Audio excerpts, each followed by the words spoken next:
Bonsoir à toutes et à tous.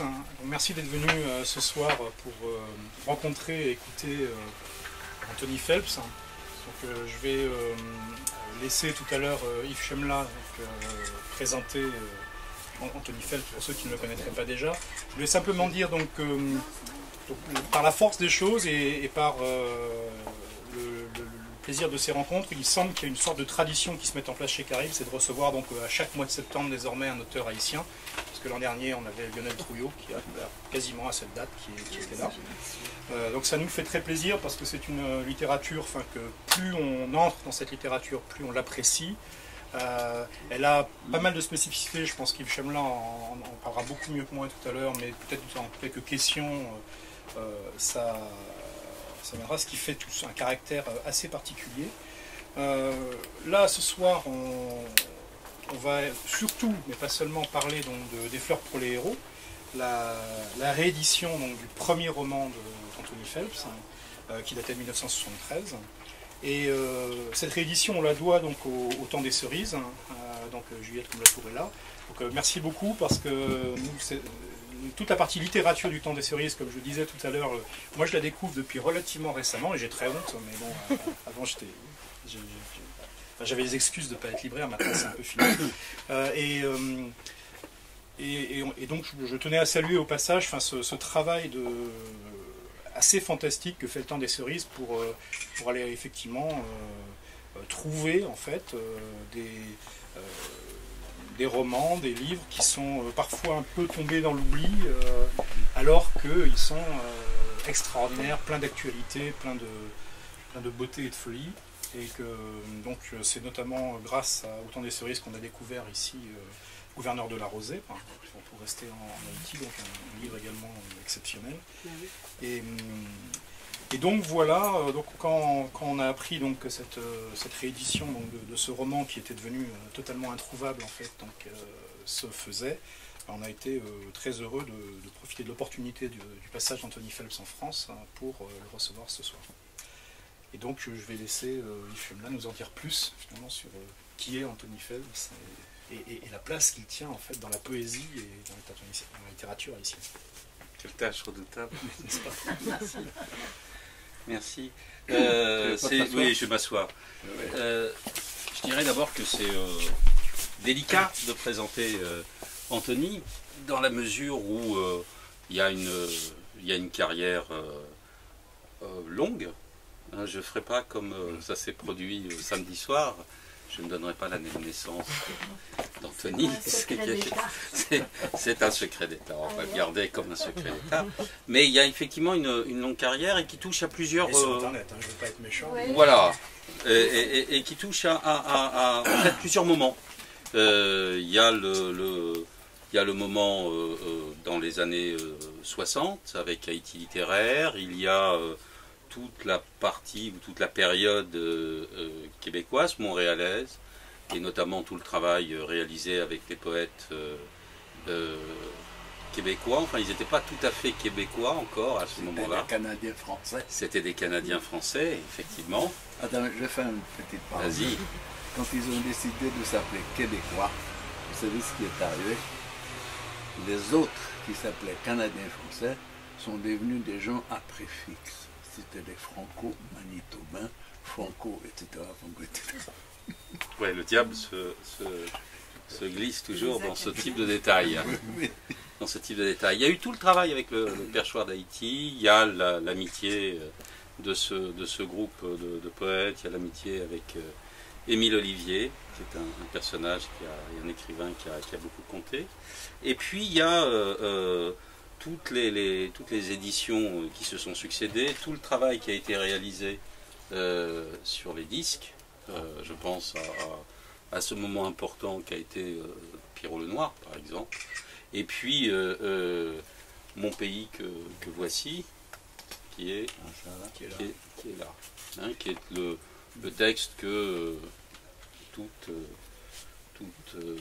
haïtien connaît et qui est un texte d'une beauté sublime et qui est essentiel pour bien approcher ce que peut être cette littérature d'Haïti dans des temps qui ont été des temps terrifiants.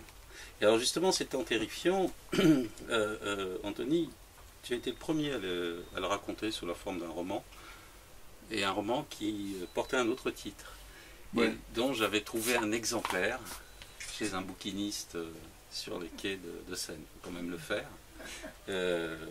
Et donc dans Des fleurs pour les héros, on a le récit de ce qu'il advient d'un groupe de jeunes gens, une cellule d'un parti politique, mais surtout un groupe de jeunes gens et un groupe d'amis qui font de l'animation culturelle, je dirais comme ça, dans le Port-au-Prince qui est en train de s'enfoncer dans la nuit. Et là, c'est progressivement les ténèbres qui l'atteignent, il y a une espèce de grand trou qui se met à ronger la conscience de tout le monde.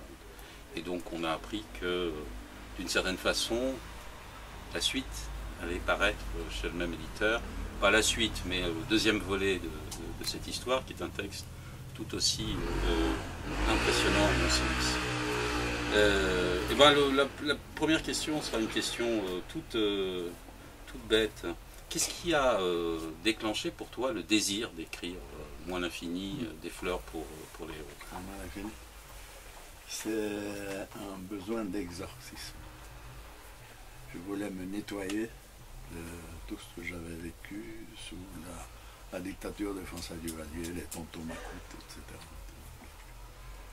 Et je me suis permis certaines licences, dirais-je, en exécutant quelques petits Macoutes.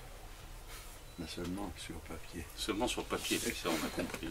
On a compris. Oui, mais alors justement, le deuxième volet de la question, alors là, est encore, à mon sens, plus délicat. Comment ça s'est fait, le passage de l'écriture poétique à l'écriture du roman, justement? De Mon pays que voici, qui est une fresque, qui est un poème épique, comme on n'en a jamais connu dans la littérature haïtienne jusque-là. Il y a eu des épopées dans la littérature haïtienne, mais elles n'ont pas du tout ce registre, elles ne plongent pas au fond de la terre haïtienne. Et là, on plonge dans la terre haïtienne, enfin c'est une terre qui s'ouvre, qui bâille, qui s'effondre. C'est, si je peux me permettre, une sorte de séisme avant le séisme de ce qui s'est passé dernièrement. Mais il y a une espèce d'immense tremblement des consciences, un immense effondrement des consciences qui se déroule à ce moment-là. Pourquoi la forme narrative? Là, pourquoi tu prends le roman ici? Je sais pas, c'est comme ça. Non, parce que j'avais une station de radio, Radio Classique, et j'avais une série d'émissions culturelles. À l'intérieur de cette émission culturelle du dimanche, il y avait un espace de théâtre radiophonique.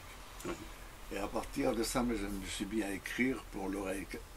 J'ai appris cette technique, enfin je l'ai dit 50 000 fois, de l'écrivain Yves Thériault, tu vois, dans les années 53-54. Lui, il écrivait beaucoup de pièces radiophoniques. Donc c'est une écriture un peu spéciale. Et ici, là, dans le théâtre, sur le théâtre, je te dis, tu réponds comme ça, mais on ne peut pas dire ça pour l'oreille. Oui. Pour la radio, il faut dire, tu veux de l'eau. Si tu dis oui, il faut qu'on entende le bruit de l'eau qui tombe dans le... Non. Ça, tu apprends à écrire comme ça. Mais en poésie, c'est totalement différent. Donc ça, cette écriture m'a amené vers la prose, quoi. Et en arrivant à Montréal, j'ai senti le besoin d'écrire sur ce que j'avais vécu et de romancer un peu tout, tu vois. Et je suis entré dans ce genre comment dire, c'est une protection. Ça m'a permis de survivre et ça m'a permis, comme je l'ai dit tout à l'heure, de me venger un peu, tu vois. Jusqu'à l'autre jour, c'est un peu, non pas par vengeance, mais par mépris, que j'ai refusé le prix du président comment il s'appelle là, Martelly. Martelly, alors qu'il accepte la présence de Bébé Doc, un tueur, en Haïti. J'ai écrit un autre roman avec Gary Clon qui s'appelait Haïti, Haïti. Ouais, des fois, c'est l'éditeur nous joue des tours. Il voulait, j'oublie le nom de notre manuscrit. Lui, il a dit, on met Haïti, Haïti, ça va faire vendre le le gars qui fait Haïti, Haïti, c'est quoi ça? Ça remonte aux années 74 ou 75, tu vois. Mais là, on l'a repris par hasard, parce qu'il y a un jeune éditeur arabe, je ne vais pas, non, attention, il ne faut pas dire ça. C'est pas un arabe. Kabyle. Hein? Kabyle. Oui, ils ne sont pas contents. Alors, un jeune éditeur kabyle qui commence. Et Gary Clon lui a passé une copie, un exemplaire de ce roman. Ah, il dit, il faut le reprendre. Je le reprends. Il dit, bon, alors il y a un peu de nettoyage à faire, tu vois, puis on va le sortir, mais avec un autre titre. Or, cette année marque le 50e anniversaire du débarquement d'un groupe de jeunes Haïtiens dans la presqu'île du sud d'Haïti.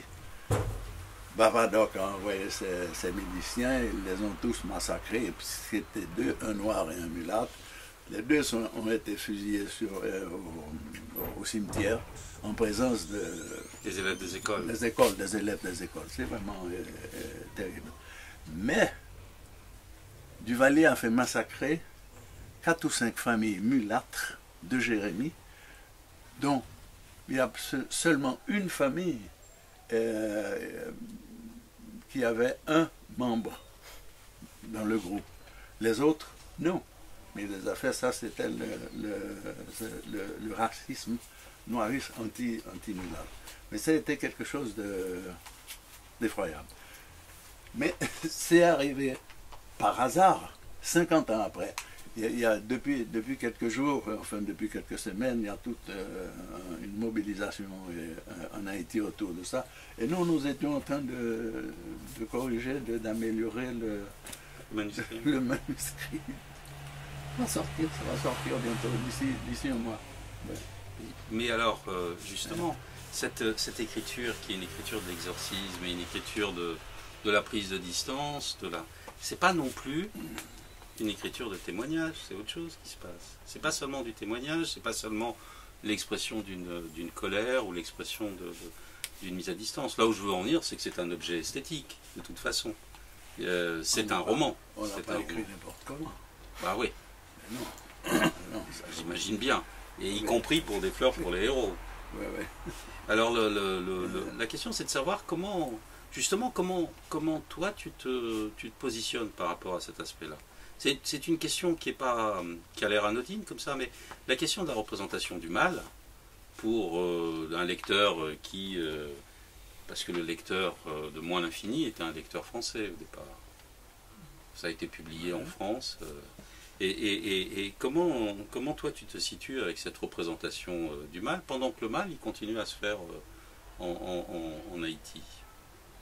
Tu vois, moi c'est une question que je me suis toujours posée dès que j'ai lu le livre. Alors tu vois, si tu es un créateur, tu ne te poses pas de questions. Bien sûr. Tu fais.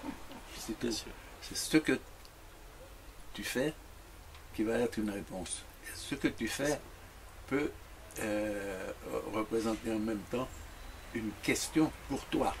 Moi, tu peux l'évacuer. Hein. Moi, je ne me pose pas cette question pour savoir tout ce que tu viens de dire.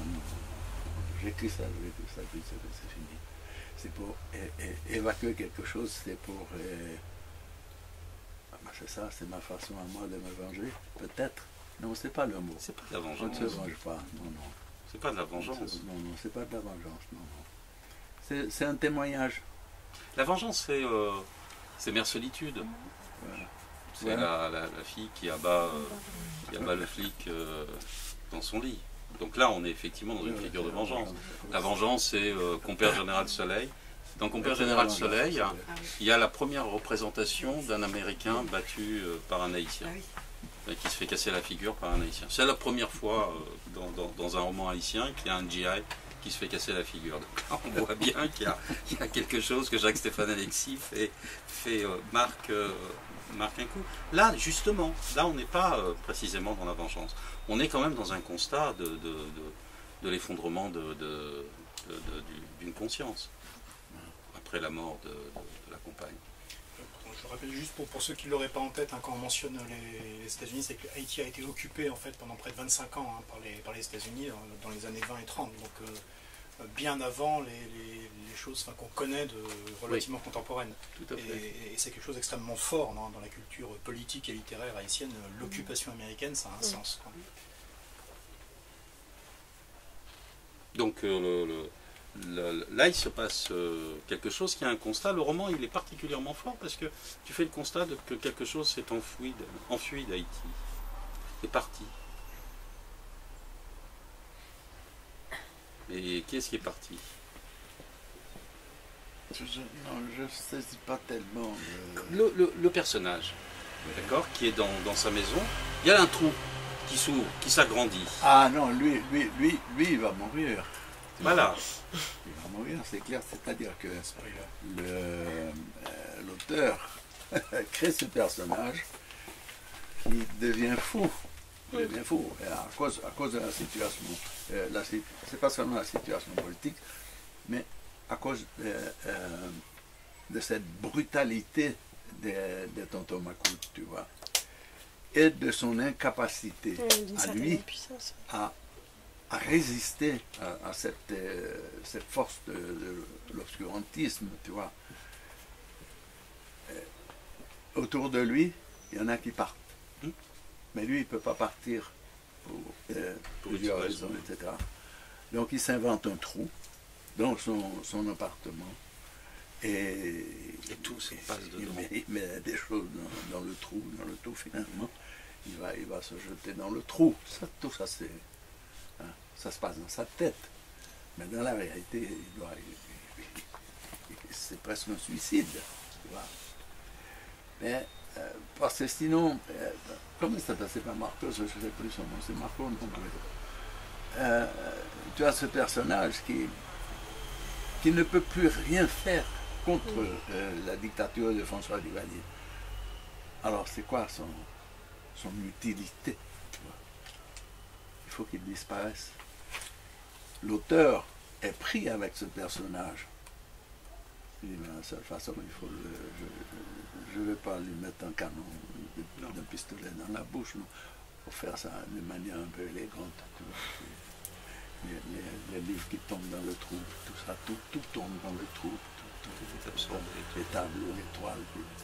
Parce que les toiles la peinture est très présente dans ce groupe. C'est un peu le groupe d'Haïti littéraire, tu vois, nous étions proches des peintres de la Galerie Bouchette, non? César, Cédor, Lazare, etc. Donc, en tout cas. Moi, ce qui m'impressionne, je te passe la parole tout de suite, moi, ce qui m'impressionne justement dans le roman, et c'est là où, progressivement, si tu veux, et tu y réponds de manière très claire, ce qui m'impressionne, c'est qu'on a un roman qui fait quand même le constat de quelque chose qui est mort.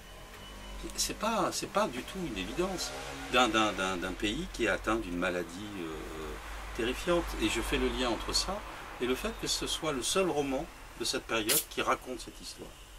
C'est-à-dire que tu dresses un constat qui est un constat absolument désespéré de l'état dans lequel se trouve la pensée, la vie, l'émotion, l'amour, les possibilités non pas de survie, mais de vie quotidienne dans un pays. Enfin, l'autre roman, c'est toujours... Oui. Le personnage, il est... C'est la folie. Il est dans la folie, la folie aussi. Oui. Et donc c'est ce constat-là. C'est ce qui fait que là, on a une écriture qui est très très forte. Et moi, je suis très très content que le texte ait été réédité. Parce que c'est un texte pour moi, c'est un texte capital sur cette période. J'avais fait quelques relevés sur les publications en Haïti dans les années 57-70 pour voir ce qui avait été publié en Haïti. Alors, j'ai pas toutes les plaquettes, j'ai pas tout, mais ce dont je me suis rendu compte, c'est que Duvalier a saturé l'impression. C'est-à-dire que Duvalier a publié, a énormément publié pendant ces années-là en Haïti, et quand on fait les relevés des bibliographies, on voit combien il a publié. Et combien, en fait, cette parole, cette espèce de trou noir là, qui bouffe tout, est là. Et il est très très présent. Et il est si on réduit dans l'imaginaire... Le problème avec Haïti, c'est que dans l'imaginaire européen, pendant très très longtemps, ça s'est réduit à une espèce de figure de fascisme vert, avec Duvalier... Duvalier père Guédé et Tonton Macoute, etc. Alors c'est autre chose, c'est pas seulement ça, c'est plus compliqué et plus fin que cette espèce d'absence d'analyse. Et précisément, c'est toi qui l'as fait, et le roman a été neutralisé, c'est-à-dire qu'on l'a pas vu. Il n'a pas été diffusé. Comment ça s'est passé l'édition de Moins l'Infini, d'ailleurs, la première édition? C'est sorti chez les éditeurs français réunis. Et il y a eu tout de suite une traduction allemande, La main de l'Est, une traduction russe, et une fois j'étais, je ne sais plus dans quel pays, ici ou en Espagne, je ne me souviens plus. Il y a un gars qui était là, c'était au cours d'une rencontre. Il a dit, ah, monsieur Fab, je vous connais, j'ai lu votre roman en espagnol. Je n'ai jamais eu de roman traduit en espagnol. Il dit, mais bien sûr, écoutez, je l'ai à la maison, je l'ai lu. Et puis là, il me raconte le début, le type qui arrive en voiture, en Pégase, puis etc. Mais, tu as lu ça où? Il dit, mais là où à Buenos Aires, je te l'envoie. J'ai essayé de l'avoir, puis bon. Il me l'a envoyé effectivement, et j'ai cherché l'adresse de la maison d'édition. C'était une boîte postale. C'était une traduction pirate. J'ai jamais touché un centime pour ça. Une chose qui m'a beaucoup fasciné dans ce livre, mais qui rejoint ce que dit Yves, c'est sur l'unicité du moment et la subtilité dans la façon de le traiter. Parce que, en fait, des romans, alors, soit pour Haïti, mais soit plus généralement, de la confrontation au mal et au mal de la dictature, en particulier de la dictature sanglante, il y a énormément, au total, dans la littérature mondiale, de romans qui sont sur la phase où c'est en place, sur les conséquences, la prison, les assassinats, mais dans une forme finalement assez routinière. Alors que des romans qui se focalisent sur le début, sur le moment où il y a encore des vagues formes démocratiques, où c'est en train de serrer, mais c'est pas encore complètement mort. Donc, tout à fait. Et j'ai été vraiment bluffé par le fait de prendre un collectif, et un collectif d'intellectuels, littéraires, donc de gens, et de voir comment la dictature, justement, avec cette façon très insidieuse, c'est-à-dire qu'elle n'a pas encore la poigne de fer surtout, mais ça vient, comment elle arrive à transformer le collectif en collection d'individus et à casser en fait les liens. Et j'ai trouvé que c'était la beauté et l'ambiguïté, enfin l'une des grandes beautés, mais c'est qu'il y a cette ambiguïté, c'est que c'est pas facile de résister, quoi, en fait. Non. Oui. Parce qu'il y a un romantisme de la résistance, et là, je trouve qu'il n'y a pas de romantisme. On voit bien à quel point ce collectif, donc démarqué de Haïti littéraire, comment en quelques mois, sous les assauts par plein d'angles différents en fait de la dictature, comment en fait il se délite, et comment chacun se retrouve face à lui-même. Et c'est extrêmement difficile, et je trouve que c'est rare les romans qui réussissent à saisir ce moment en fait où peut-être que c'est encore possible de résister, mais c'est déjà extrêmement difficile. Et à la fin du roman, le feuillage doit être taillé. Oui, effectivement, moi ce qui m'a fasciné, c'est plutôt cet aspect-là, cet aspect de comment se positionner, surtout quand on est un intellectuel. Et a priori, quand on voit la description du groupe initial, un intellectuel plutôt progressiste, qui a un espace d'expression dans cette radio, qui pourrait tenter une résistance, mais qui est stoppée net par le fait que le collectif n'existe plus, que tout de suite le collectif se disperse et que chacun est mis face à ses responsabilités d'individu, que certains vont prendre la fuite, d'autres vont choisir la lutte armée, puisqu'il y a une partie des intellectuels qui s'engagent dans la lutte armée, et d'autres deviennent fous. Et comment chaque individu est confronté à cette violence absolue qu'est la dictature, et insidieuse, parce qu'elle est là à tous les niveaux de la vie. Moi, c'est vraiment cette partie-là qui m'a... Enfin, cette pas description, mais cette analyse-là. Et c'est un roman qu'on ne lâche pas. Moi, je l'ai retrouvé, ce roman, un peu par hasard dans nos archives, il faut dire la vérité.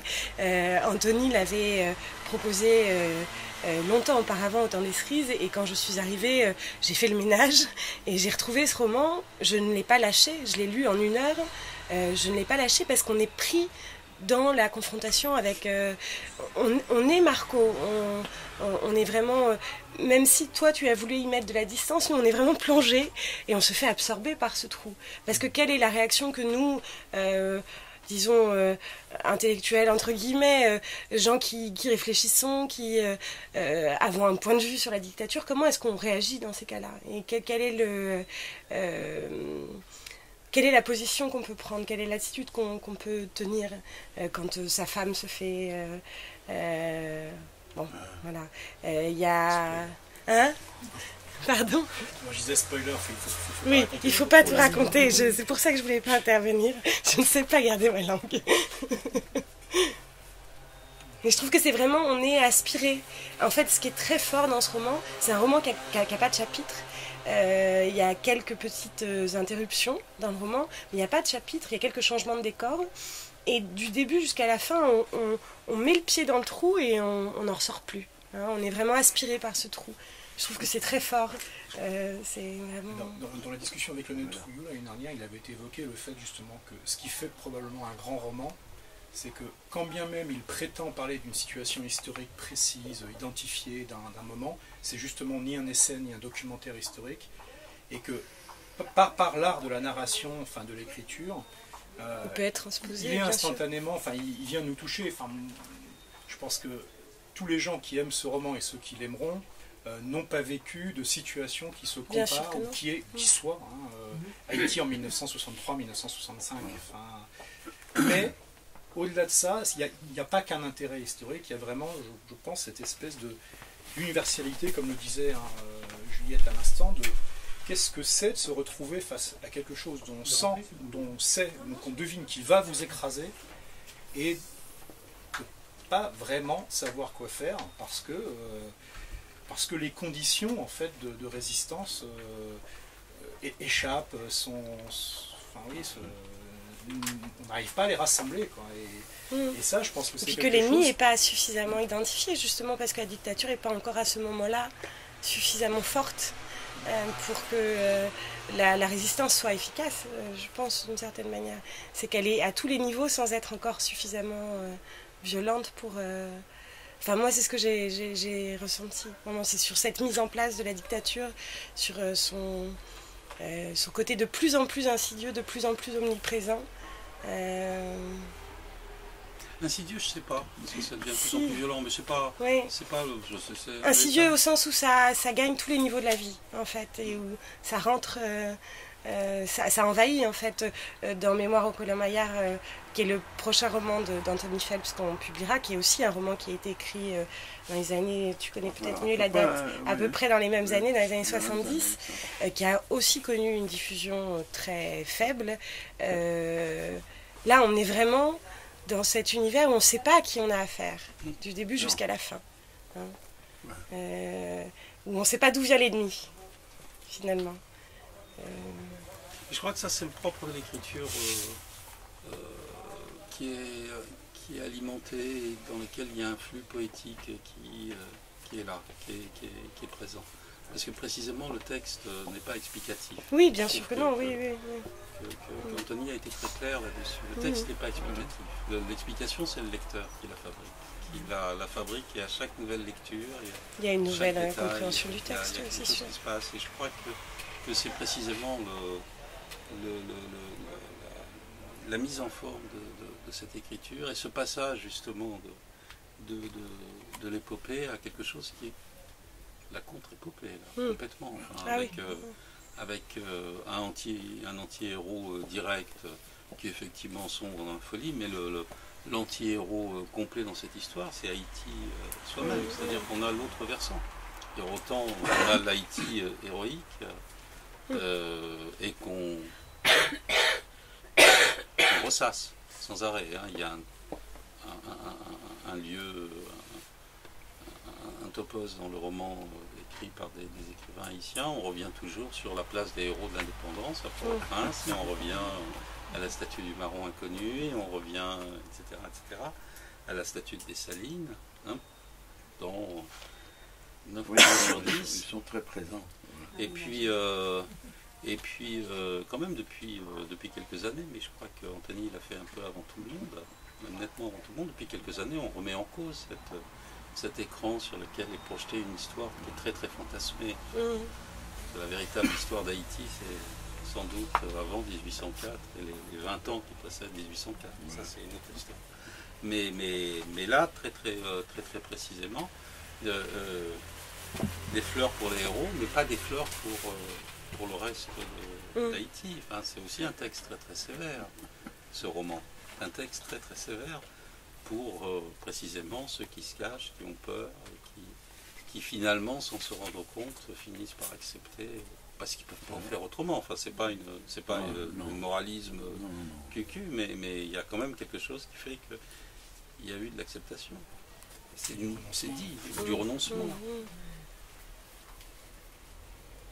Oui. On ne peut pas faire autrement. Oui, non, bien sûr. Hein, je suis surtout très mal placé pour... il faut pas surinterpréter ce que je viens de dire. Surtout pas, mais précisément le texte. Tu avais choisi un passage que tu voulais lire, qui était justement le regard de quelqu'un qui arrive sur les ruines d'une maison. Marco s'arrête, car il a cru voir bouger une ombre dans la cour. Qui peut bien fréquenter cet endroit? Quel est le téméraire qui a osé franchir ce lieu condamné? Il s'approche et un grouillement sourd lui révèle la présence d'un chien couché au travers de l'allée. C'était peut-être le chien des Didas, veillant sur la demeure de ses maîtres, les attendant sans doute, persuadés qu'ils reviendront lui flatter le poil ou lui tendre un os. Qui d'autre que le chien pouvait fréquenter cette cour et veiller sur les ruines calcinées qui abritaient les Didas, la cendre des Didas mêlée à celle de leur demeure. Marco s'appuya contre la barrière et regarda vers ce qui restait de la maison. Deux pans de mur noircis, des poutres carbonisées. Dans la cour, une branche du grand manguier semblait brandir des doigts recroquevillés en un geste de colère impuissante. Je me demande combien de temps encore arrivera-t-on à retenir les enfants d'aller jouer chez les Didas. Combien de temps encore les gosses du quartier se garderont-ils de traverser la cour où la mauvaise herbe déjà s'épanouissait en toute liberté pour jouer à cache-cache dans les ruines. Peut-être qu'un jeune garçon plus aventureux que les autres se laissera-t-il attirer par les décombres et leur aspect mystérieux, et qu'un jour, ce soir, demain n'y tenant plus, il partira à la découverte de ce trésor fabuleux, une jarre pleine de doublons d'or, de bagues, de pierres précieuses, qui gît sous le débris. Petit garçon curieux, prends garde où tu mets ton pas. Ta mère t'a interdit de franchir la clôture. Il ne faut pas jouer de ce côté maudit. Ces ruines sont hantées. C'est un lieu de maléfice. Tu risques de te faire attraper par le tonton Macoute qui te mettra dans son grand sac et t'emportera dans la montagne où il te tranchera le cou et te mangera. Prends garde. Tu t'es avancé un peu trop. Tu as déjà traversé la clôture de paresseux et te voici au milieu de la cour. Cela ne sent plus le brûler, non. Trop de jours et de nuits ont passé avec leur pluie et le soleil. Cela sent maintenant l'herbe, et puis le moisi, le renfermé. C'est une odeur de cave, une odeur de grotte qui se dégage de pierre. Petit garçon fouineur, ne touche à rien, surtout pas.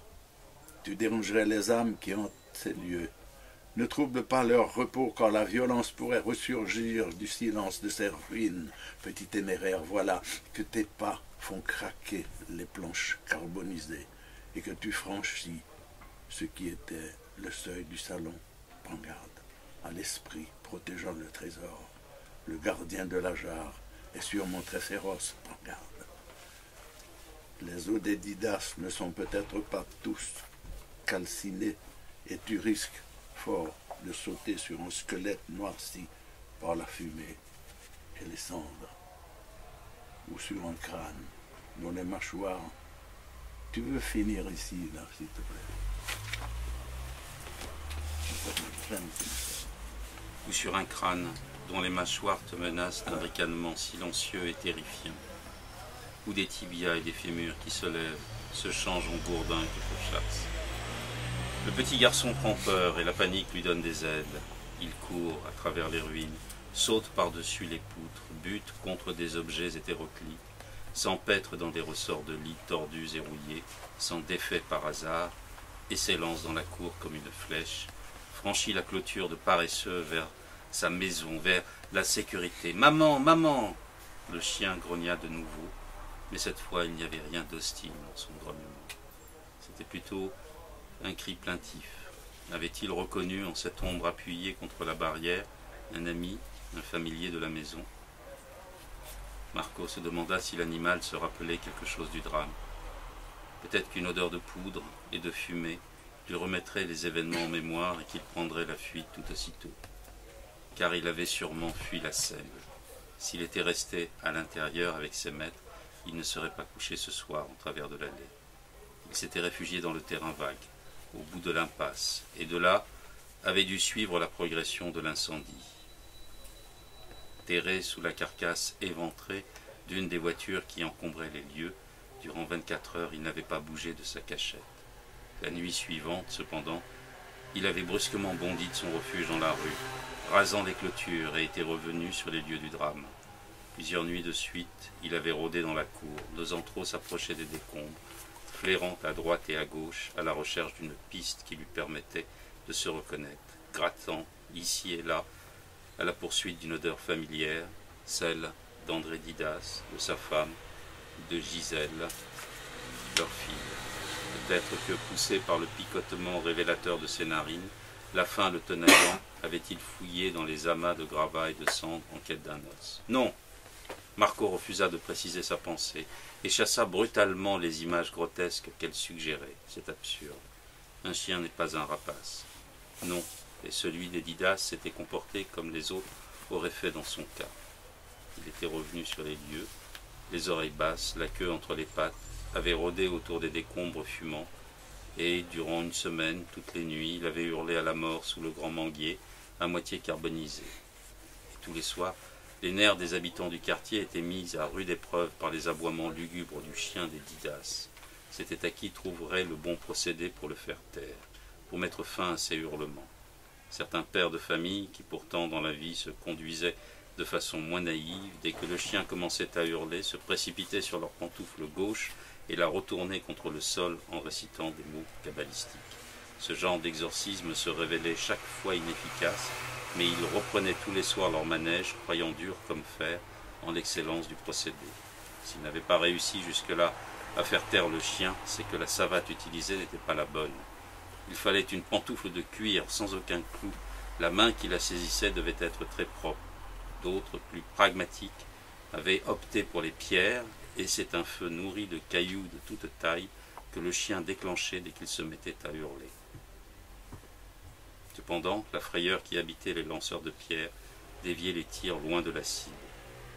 De leur côté, les femmes du quartier jetaient tous les soirs de l'eau bénite à l'entrée de leur maison, afin d'en éloigner les mânes des Didas que les aboiements du chien dérangeaient de leur route. Va des rétros, Satanas. Je nomme ton nom, mais ne t'appelle pas. Passe ton chemin dans les ténèbres, et ne viens pas troubler la paix de ce foyer consacré à la bienheureuse Vierge Marie. Saint Michel Archange, défendez-nous, protégez-nous, éloignez les âmes errantes de cette demeure. Je jette de l'eau bénite aux quatre coins de ma maison, à l'est, à l'ouest, au nord et au sud, au nom du Père et du Fils et du Saint-Esprit. Amen. Voilà comment on tourne. C'est la façon dont cette parole circule, de Marco vers les autres, qui est proprement fascinant. Bon, il n'y a pas que le roman Des fleurs pour les héros d'Anthony Phelps. Il y a quelques-uns des recueils qui sont ici. Il y a une œuvre poétique, là où je veux en venir, c'est qu'il y a une œuvre poétique majeure. Là aussi, avec relativement peu d'éditions en France. Il y a l'anthologie qui a été publiée par les éditions Bruno Doucet, Nomade, je fus de très vieille mémoire. Mais la plupart des autres ouvrages sont publiés au Québec. Le premier, c'était à Paris. Le premier était à Paris. Ouais, mon pays que voici. Et le disque le disque, je l'ai fait à Montréal. Tu l'as fait à Montréal. Ouais. Tu as publié où chez qui Mon pays que voici, la première édition? Pierre-Jean Oswald. Pierre-Jean Oswald. Oui. Pierre-Jean Oswald. Oui. Pierre-Jean Oswald. Il y a un autre recueil aussi. Mais, Ouais. Motif pour le temps saisonnier. Motif pour le Motif pour le temps saisonnier. C'est deux recueils publiés ici, puis après, bon, ça a été Montréal. Je trouvais que c'était une chose frappante, c'est que même dans un roman, bon, qui est clairement enfin, de la prose et tout, mais ça s'entend à la lecture, il y a quand même une résonance en fait, poétique Oui. En permanence, hein, même dans des choses qui, on se dirait, enfin, quand même, on est en train de décrire, dans le cas l'incendie d'une maison, un coup de main dont on a en train de faire une crapulerie, enfin, c'est quand même pas du Un chien matériau qui vient poétique. renifler les eaux. Quoi. Et pourtant, on retrouve, il y a aussi des passages de violence qui sont très présents dans ce que j'ai parcouru de la poésie. Donc moi, c'est pas les recueils originaux, mais c'est l'anthologie, donc qui est quand même assez complète, hein, même si c'est que des extraits. Nomade, je fus très vieille mémoire. Mais également, il y a beaucoup d'amour, en fait, comme dans la poésie, où il y a toujours cet aller-retour entre la violence et l'amour, hein, enfin, la violence historique principalement, et puis l'amour, pas seulement individuel d'ailleurs, hein, une espèce de collectif autour de ça. Enfin, il y a l'amour homme-femme, il y a aussi une espèce de ferveur hein, qui se dégage de la poésie que je trouvais extrêmement forte et qui est là enfin, dans ce roman. Enfin, je pense que c'est un deuxième aspect de ce qui fait que c'est un grand roman. C'est un roman qui parvient à être aussi de la poésie en action, en fait, et c'est pas non plus si fréquent. Quoi. Oui, ça c'est clair. Ça c'est le sentiment qui est très fort à la lecture du texte, à la lecture de effectivement de cette coulée. Il n'y a pas de rupture, il n'y a pas de. On est à l'intérieur. C'est pas l'histoire d'une conscience, c'est pas de ça dont il s'agit, mais c'est plutôt la désarticulation, et en même temps cette conscience elle est traversée par la conscience de tous les gens qu'il côtoie ou qu'il voit ou qui passent devant le champ de son regard, le champ du regard du personnage. Et c'est cette circulation des mots qui est assez extraordinaire. Là on est passé de Marco à un enfant à un chien aux habitants du quartier, et on revient à Marco. Et il y a une continuité, et ça glisse comme ça. Et tout le roman est bâti de cette façon-là. Même les moments heureux, justement, dans les moments de grande ouverture, ça glisse, et puis ça continue. C'est toi qui vois ça. Oui, les auteurs, les créateurs, ils écrivent. Ils écrivent. Oui, ça c'est sûr. Ça coule. Des fois, on dit, ah non, on commence. Eh bien justement, tiens, une petite question dans l'atelier. C'est peut-être question délicate, tu réponds si tu veux. C'est un texte qui est arrivé comme ça d'une seule coulée, où il y a eu beaucoup d'états du manuscrit, où tu as beaucoup calculé les choses ou pas? Est-ce que tu en as le souvenir? Je ne me souviens pas, mais il me semble que c'est arrivé, voilà, c'est ça. Comme l'autre, la mémoire en Colin-Maillard. Quand j'ai trouvé ce titre, vous avez joué à Colin-Maillard, oui. Mais là c'est la mémoire qui joue à Colin-Maillard. Et c'est ça, le texte. À la fin, vous comprendrez. Oui. Ah, c'était lui. C'est comme un prolongement des fleurs. Oui. Puis je ne recoupe pas, c'est toujours la dictature de François Duvalier. Je ne dirais pas qu'elle m'a été bénéfique, cette dictature, parce qu'elle m'a permis d'écrire beaucoup. Mais c'est une... je pense que mon écriture est une contestation de la dictature, quelle qu'elle soit.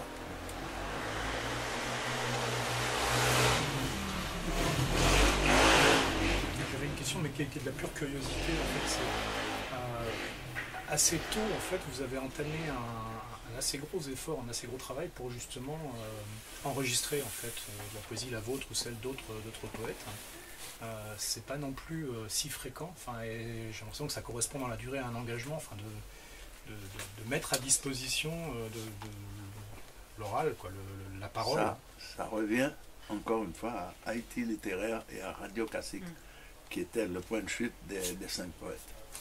On avait une émission Prisme, revue sonore de Radio Classique. C'était la poésie, une demi-heure de poésie, une demi-heure de jeu radiophonique, et ensuite la musique classique, 1 heure. Bon, ça c'était le dimanche. Et le samedi soir, le samedi après-midi, les acteurs, ils venaient, elles venaient, et on enregistrait. Et dans la soirée, nous allions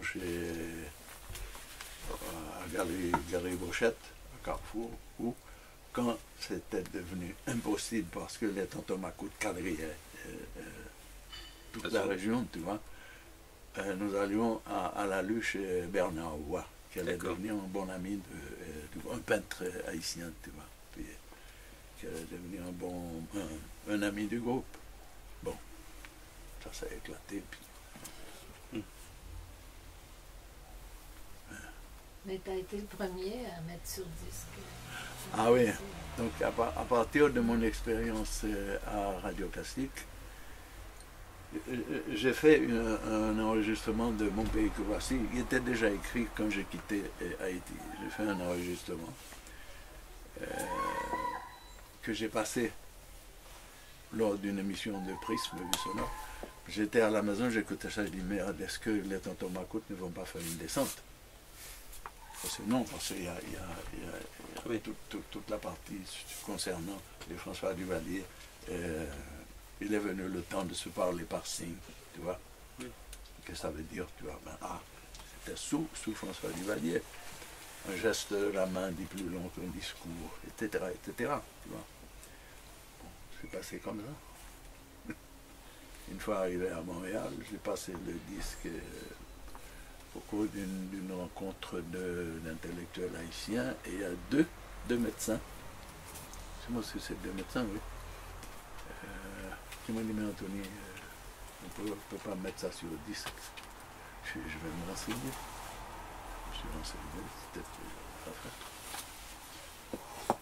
Et là, à un certain moment, il y a les gens qui achetaient le disque, qui venaient en vacances en Haïti, à Montréal, mais qui amenaient leurs enfants, qui inscrivaient leurs enfants à l'école, à l'université, puis qui retournaient en Haïti, ils achetaient le disque, mais ils achetaient en même temps,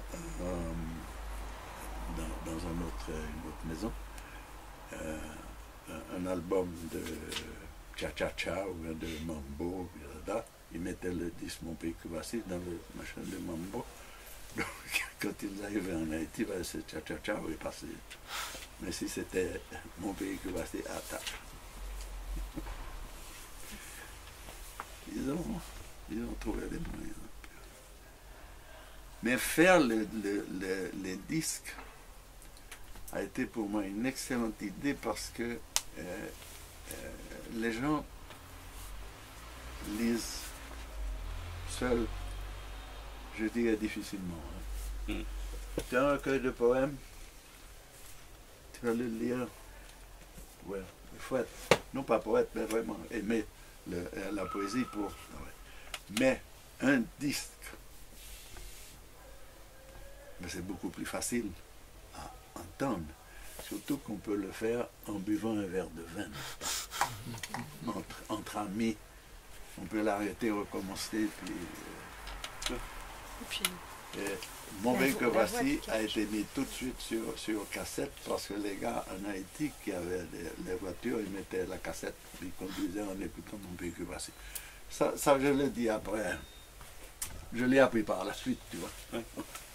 Oui, oui, et la diffusion du texte a été une diffusion extrêmement importante, mais impossible à quantifier. C'est un des textes... Dans les Antilles aussi. Dans les Antilles, oui, Dans les Antilles, Guadeloupe, oui, ça a été là. Les gens connaissent par cœur. J'ai toujours cette impression, en fait, Pierre-Jean Oswald, je vous interromps une seconde. Pierre-Jean Oswald l'a donné enfin, vous connaissez cet éditeur de poésie. Là. Oui. Ouais. Puis, il a donné mon pays voici le disque comment on dit ça? Après un concours en prix. Ah bon? D'accord. Oui, oui. Il y a beaucoup de Martiniquais, Guadeloupéens qui ont reçu ce disque. D'accord. D'accord, donc il a eu une diffusion. Pierre-Jean Oswald, non, il n'a jamais donné un sou. Jamais, ça c'est de notoriété publique. Paix à son âme. Il a plutôt fait payer les auteurs. Il a fait payer, oui, il m'a dit ça coûte tant. Monsieur Fred dit bon d'accord, c'est tant. Mais j'ai récupéré des livres. Ah non, bah non, écoute, quand même. Oui. Oui, j'ai un ami qui avait récupéré quasiment tout le stock. De cette façon-là qu'il avait vendu lui-même. Hein, mais Pierre-Jean Oswald était connu pour ça. Mais en même temps, il était un des rares à publier des textes poétiques dans ces années-là à Paris. Les poètes francophones hors de France. Oui. Et ça a été un grand vecteur. Moi j'avais le sentiment que justement cette volonté de véhiculer aussi la poésie par le disque, par la voix, est quelque chose qui en France était un peu tombé en désuétude en fait depuis une vingtaine d'années, sauf pour quelques très grands poètes classiques. Enfin, il y a un artiste qui à ce moment-là fait Rimbaud, fait ce genre de choses. Mais j'ai l'impression que depuis quelques années, il y a notamment le travail d'Arthur H, hein, qui est assez impressionnant. Et on voit que quand quelqu'un prend vraiment ça à bras-le-corps, il a vraiment envie de remettre de la voix derrière de la poésie, alors de la poésie antillaise ou de la poésie tout à fait franco-roumaine dans un autre cas. Et ben en fait ça fonctionne, c'est-à-dire que ça se vend d'une part, et puis ça fait lire les textes. Et il y a des gens qui redécouvrent les textes, qui ensuite vont les acheter parce qu'ils ont été séduits par un extrait finalement, lu par un... Enfin lui est... Oui. Il y a plusieurs acteurs français dont j'ai oublié les noms, ils sont morts. Ma mémoire me joue des tours. Qui m'ont formé, hein, qui m'ont aidé. Mais il y en a beaucoup qui ne savaient pas. Il y a ce bel acteur qui est mort très jeune, Gérard Philippe, mais il ne sait pas dire du tout la poésie. C'est dommage, hein? Les films, le théâtre, ça, non, c'est superbe. Mais dire la poésie, c'est autre chose. Jean Vilar, c'est chapeau. Mais il y en a plus maintenant. Enfin, je ne sais pas. Je ne sais pas si la diffusion de la poésie excède le cercle assez réduit des poètes en France. Ça, c'est une opinion qui n'engage que moi. Au marché de la poésie, je vois toujours les mêmes têtes depuis que le marché existe. Mais que les mêmes têtes. Enfin, non, il y a déjà un lecteur de poésie. Ça existe, le lecteur de poésie. Oui. Il y en a qui ne sont pas forcément poètes, il y en a. C'est sûr que c'est une diffusion confidentielle. Mais le fait de la faire lire est importante. Ouais. Oui. Ce qui est impressionnant quand on est en Haïti, c'est la vitalité. Même si c'est pas toujours extraordinaire, même si ça va trop vite, même si... Mais l'envie d'écrire, même s'il n'y a pas la rigueur qu'il y avait à Haïti littéraire, on ne va pas se replonger là-dedans. Anthony a bien raconté comment se déroulait l'écriture au sein du groupe Haïti littéraire, les relectures, le travail critique qui était réalisé. C'est pas une école, c'est pas une école, c'était une école, c'est-à-dire c'est un lieu de confrontation de textes. Oui, de laboratoire, mais en même temps aussi un lieu de production de texte. C'est ça. Nous apprenions à écrire entre nous. Oui, et ça, c'est une dimension qui manque Oui, ça n'existe plus. Oui. À un certain moment, ils l'ont eu à Montréal, mais Je ne sais pas. ça, C'est autre chose. et il y a eu cette... je sais pas, comment ça, ces ateliers d'écriture. C'est pas ça qui va former les gens. Il faut que ce soit un groupe, 3 ou 4, qui écrivent ensemble et qui travaillent ensemble. Mais aller dans un atelier pour apprendre à écrire de la poésie, il va une fois, 2 fois, puis ça s'arrête là. Bon. Ok. Je pense qu'on va s'arrêter là. C'était en tout cas, merci beaucoup. Merci à toi. C'était, Merci à vous. merci à toi. Et merci à la Merci. librairie. Voilà, c'était bien agréable Des accueils. ces conversations. Merci.